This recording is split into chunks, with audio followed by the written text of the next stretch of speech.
but she didn't realize all that shaking loosened the screws that held the ladder in place. After reaching the top of the tower, they started taking crazy photos like influencers, but just as they were about to climb down, the ladder suddenly slid down, and the screws popped out one by one. In the next second, Becky slipped and fell. Luckily, the rope held strong. She dangled in the air, 2,000 feet off the ground, swinging back and forth like a broken swing. If she fell, her body would be gone for sure. Hunter held onto the rope as tight as she could, trying to pull Becky back up, but her foot suddenly slipped. The sudden jolt made Becky scream in terror. Fortunately, Hunter quickly regained her balance. Working together, one pulled while the other climbed. After some struggling, Becky finally made it back to the top safely. Before they could even calm down, they realized something worse had happened. They looked down and were horrified. The entire ladder had broken off and fallen to the ground. Now they were stuck on an abandoned TV tower 2,000 feet in the air with no ladder, no way down. Hunter pulled out her phone to call for help, but there was no signal up that high. They searched the toolbox on the platform and found a pair of binoculars and a flare gun with ammo. Just then, Hunter made a discovery. The post she uploaded earlier from the ground had over 300 likes, which meant there must be signal a little lower down. She typed out a rescue message, tied her phone to a rope, and slowly lowered it down. But the rope wasn't long enough. They never heard the message get sent. Hunter made a bold decision. She climbed out of the safety cage and lowered herself down the broken ladder, dangling in the open air, 2,000 feet high. Still not enough. She even let go of one hand, trying to drop the phone just a little farther.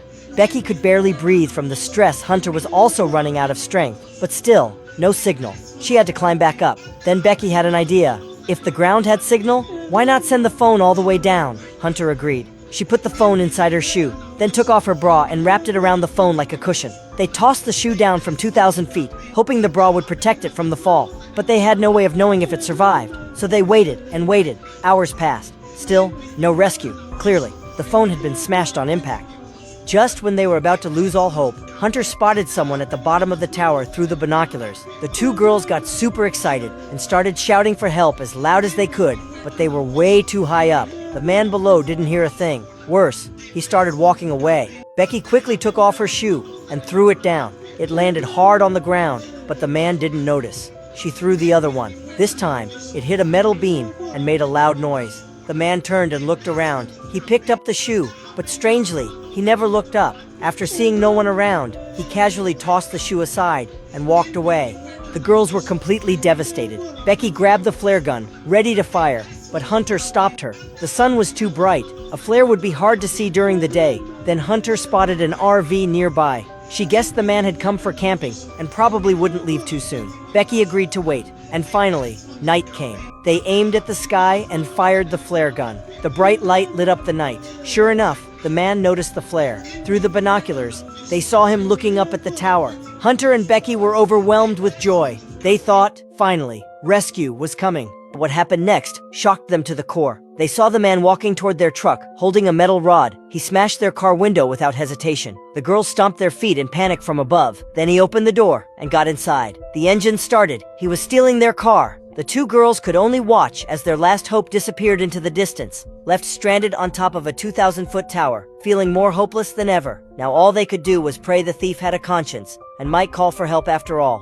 They waited all the way until the next morning, but still, no rescue came. This couldn't go on. They hadn't had a drop of water in over a day. They had to save themselves, so Hunter decided to take a big risk. She tied off the safety rope and prepared to retrieve the backpack, stuck on the metal dish below. Even though Becky begged her not to do it, Hunter refused to listen. She tied one end of the rope to a pole, then slowly lowered herself down the side of the tower, step by step, using the steel frame for balance. Suddenly, her hand slipped and she was left swinging in the air. Hanging by the rope, she struggled to regain control, then carefully kept climbing downward. But when she reached the end of the rope, the backpack was still way too far away. She tried leaning sideways, reaching for it with one hand, but it was no use. Above, Becky was terrified. She begged Hunter to come back up, but Hunter had a crazier idea. She unclipped her safety rope. Now dangling with no protection, she held onto the rope with one hand and stretched the other hand toward the backpack. She swung back and forth in the air. Still couldn't reach it, so she kicked off the tower wall, launching herself higher, then timed it just right, swung her legs forward and let go. It was heart-stopping, but somehow, she landed perfectly on the metal dish. Hunter immediately grabbed the backpack, and the first thing she did was pull out the water bottle. She gulped down a huge mouthful, while Becky watched from above, swallowing hard.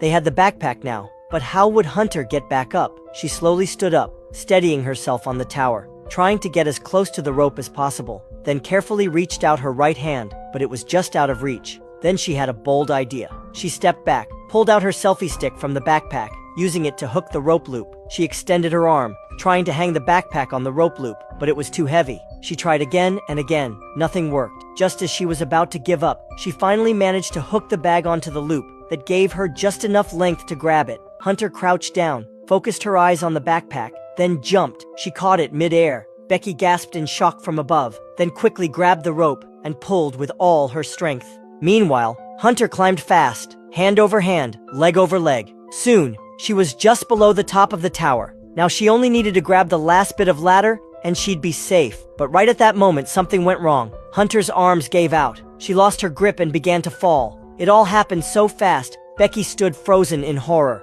She couldn't believe what she just saw. Tears poured down her face as she slowly leaned over the edge, ready to face the awful truth. But right as Hunter was falling, she managed to grab the rope at the last second. Her hands were torn and bleeding, so Becky had to pull her up alone. It felt almost impossible, but she quickly snapped out of it, used her legs to brace herself, and started pulling the rope with everything she had. With one final burst of strength, she hauled Hunter back to safety. The backpack came up too, the one with the water and the drone. Becky wasted no time. She pulled out the water bottle and chugged it down like her life depended on it. It was the first real relief in 2 days. Then they dug into the backpack again and took out the drone. Becky found a restaurant receipt inside the bag. She used an eyeliner pencil to write a rescue message on the blank side. They clipped the note onto the drone and got ready to send it toward the nearest motel. Everything was set. Becky controlled the drone and it took off smoothly. It flew fast and steady toward the distant motel. But before it could get far, the battery died. If the drone crashed now, it would be their last shot gone. So Becky had to bring it back. Just as the drone lost power, she reached out and caught it in the nick of time. But with no battery, they still couldn't send out their message. Feeling hopeless again, they suddenly thought of the signal light at the top of the tower. Maybe, just maybe, they could use it to charge the drone. Becky grabbed the backpack and started climbing again. Using both hands and feet, she slowly made her way to the very top. Once there, she unscrewed the cover and pulled out the light bulb. She plugged the drone charger in, and to her shock, it worked. Becky was thrilled. She didn't move a muscle and sat there for 2 whole hours until finally, the drone was fully charged. When Becky returned to the platform, she didn't stop for a second. She immediately launched the drone and sent it flying toward the motel. Soon, buildings started to appear on the screen. She just needed to reach a place with people. Someone would see the note clipped to the drone. Becky couldn't hold back her excitement. But just as the drone crossed the road, a truck sped by and smashed the drone to pieces. Becky was frozen in shock. She couldn't believe what had just happened. She had been so close. She saw the truck driver get out to check. If he saw the paper, they still had a chance. But the driver didn't notice the wrecked drone. He looked around, saw nothing, got back into his truck, and drove away. Becky broke down in tears. That was it. She had lost all hope, but things were about to get even worse. When she turned to look at Hunter, Hunter slowly turned her face toward her, revealing a bloody, rotting wound. Becky was overwhelmed with pain. Suddenly, the horrible truth hit her. Hunter had died when she fell onto the dish. She never survived that fall. Becky had been hallucinating the whole time. It was just the backpack she had pulled up, not Hunter. Since then, Becky had been completely alone on that tower, talking to a memory. She collapsed on the platform, completely unconscious under the burning sun. Suddenly, a hungry vulture flew down and pecked at her bloody thigh.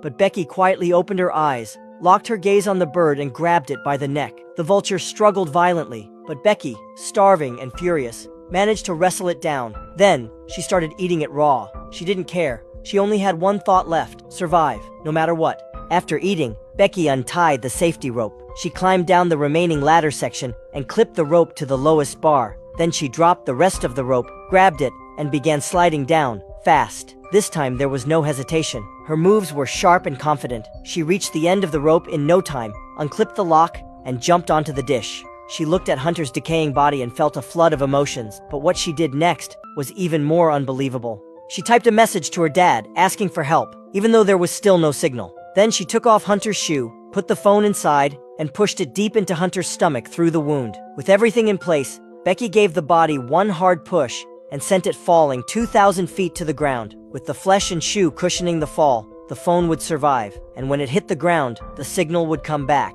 and the message would be sent. Back home, her father James received the text. He called 911 right away and rushed to the tower. Becky was finally rescued. The moment Becky saw her dad, she ran straight into his arms and broke down sobbing.